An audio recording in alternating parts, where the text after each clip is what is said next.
Bonjour à tous et bienvenue pour cette initiation numéro 2, j'espère que vous allez bien. Si vous n'avez pas vu l'initiation numéro 1 au jeu d'échecs, je vous invite fortement à aller voir l'initiation numéro 1 sur ce lien là qui apparaît pour pouvoir suivre le fil correctement de la leçon. Aujourd'hui nous allons voir le déplacement de la tour, mais tout d'abord nous allons faire un petit récapitulatif du pion. Donc le pion, il avance d'une ou deux cases, une ou deux cases. Il prend en diagonale.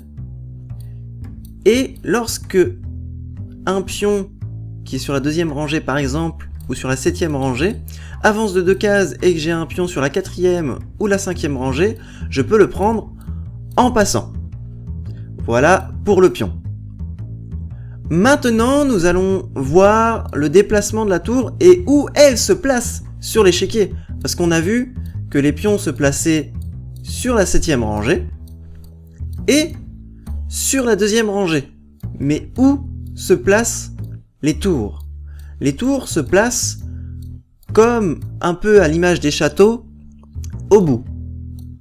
Ici, ici, A1 et H1. Donc forcément, les pièces noires, c'est A8 et H8. Maintenant que nous avons notre échiquier et le placement de nos tours et de nos pions, comment se déplace la tour?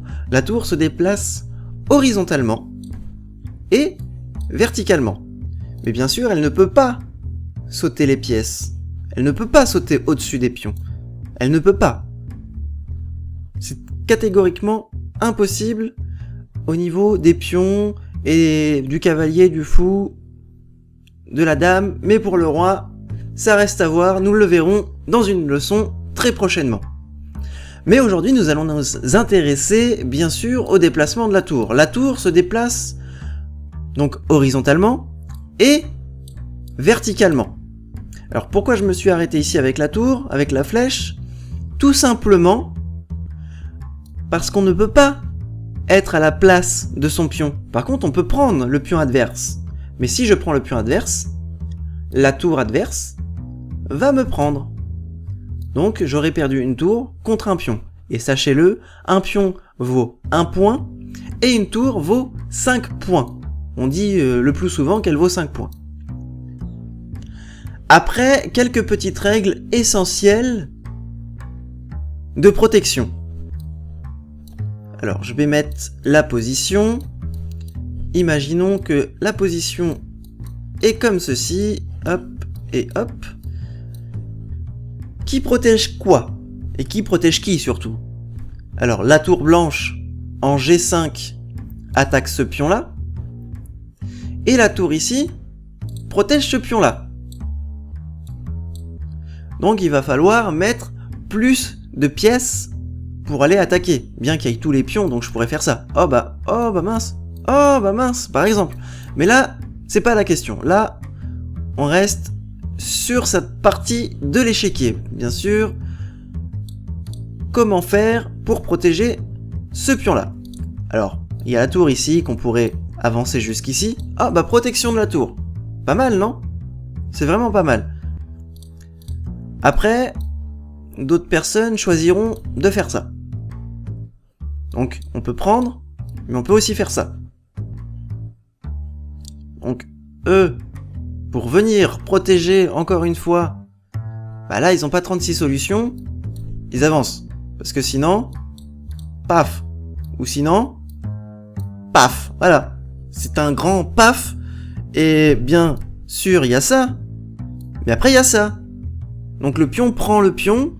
Et bah forcément c'est moi qui ai une meilleure structure de pion ici avec ma tour qui protège ce pion là. Bien sûr il vient ici, j'échange, il prend, je viens ici, il peut pas venir ici, du coup j'ai pris toute la colonne et je protège toute ma rangée également. Voilà. Donc qu'est-ce qu'il faut retenir du déplacement de la tour? La tour se déplace horizontalement et verticalement. Mais bien sûr, elle ne peut pas se mettre à la place de ces pièces et ne peut pas sauter au-dessus des pièces. elle peut prendre les pièces adverses, forcément.